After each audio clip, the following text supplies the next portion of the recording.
नमस्कार. V K unique fashion या YouTube चॅनलमध्ये तुम्हा सर्वांचं खूप खूप मनापासून स्वागत. आज आपण आजच्या या व्हिडिओमध्ये जीन्स पॅन्ट कशी अल्टर करायची ते आपण पाहणार आहोत. तर सुरुवातीला इथे मी 2 इंच मार्जिन, मला कस्टमरची 2 इंच पॅन्ट कट करायची आहे.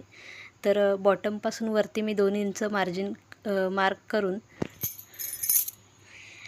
तो भाग मी कट करून घेते. दोन्ही बाजूच्या पॅन्टला दोन्ही बाजूला मी हे कट करून घेते. कमरच्या हाईटनुसार मी बॉटम कट करून घेतला आहे 2 इंचापर्यंत आणि हा भाग आता कट करून टाकूया.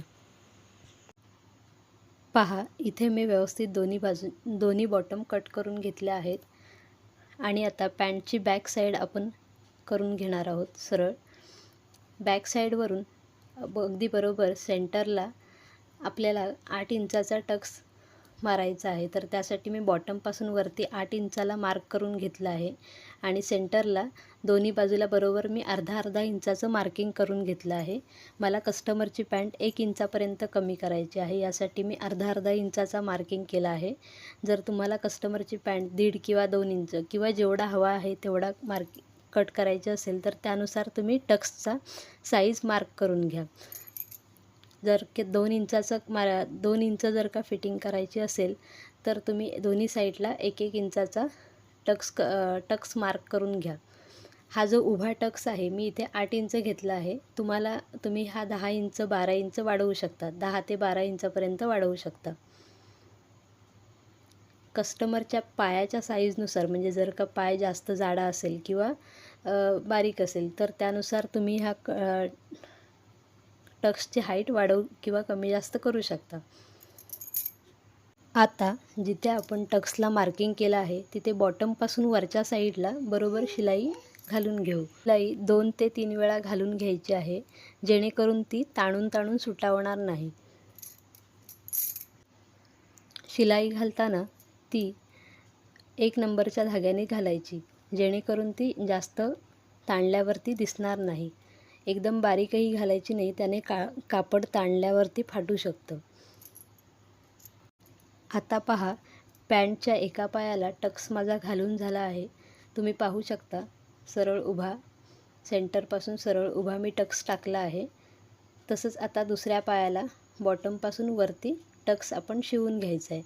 सेम पहिल्या पद्धतीप्रमाणेच खालून वर यायचं, वरून खाली, असं 2 ते 3 वेळा करायचं, जेणेकरून टक्स आपला सुटावला जाणार नाही आणि कस्टमरला व्यवस्थित कम्फर्टेबल बसेल. कस्टमरच्या हाईटनुसार किंवा जाडीनुसार तुम्ही हा टक्सची लांबी कमी जास्त ठेवू शकता. एकदम पण लहान ठेवायची नाही, त्याने त्याचा शो जातो. 8पेक्षा कमी नको किंवा 12पेक्षा जास्ती नको. त्यानंतर सर्वात शेवटी आता टक्स माझा दुसऱ्या पॅन्टचा घालून झाला आहे. सर्वात शेवटी मी खालून बॉटमला सिंगल दुमड देते. एक फोल्ड करून पुन्हा एक फोल्ड करून त्यावरती मी शिलाई घालून घेते. ही शिलाई थोडी बारीकच ठेवली मी, एक नंबरपेक्षा थोडी बारीक, कारण ती सुटावण्याचे चान्सेस जरा जास्त असतात. अशा पद्धतीने जर का तुम्ही पॅन्टला अल्टर कराल तर ती करायलाही सोपी आणि दिसायलाही कम्फर्टेबल. अगदी वाटत नाही की आपण ही अल्टर केलेली आहे. अगदी ही शिवल्यासारखीच दिसते, जे आपण मार्केटमध्ये घेतो तशीच दिसते. कुठेही दिसत नाही की अल्टर केलेलं आहे. किंवा दोन्ही साईडने जेव्हा आपण अल्टर करतो, दोन्ही साईडला म्हणजे मधल्या साईडून जेव्हा करतो, तेव्हा जी ओरिजिनल शिलाई असते ती निघून जाते. त्यामुळे त्या पॅन्टचा शो थोडा कमी होतो. कस्टमरने ज्या प्राईजला ती पॅन्ट घेतली आहे त्याची व्हॅल्यू दिसायला जरा कमी दिसते. आणि जर का तुम्ही अशा पद्धतीमध्ये पॅन्टला अल्टर कराल सेंटरमध्ये टक्स मारून, तर ती दिसायला खूप छान दिसते. बॉटम मी सिंगल शिलाईने शिवून घेते. येथे डबल शिलाई घालायची गरज नाही, कारण आपण शिलाईची साईज नंबरपेक्षा कमी ठेवली आहे.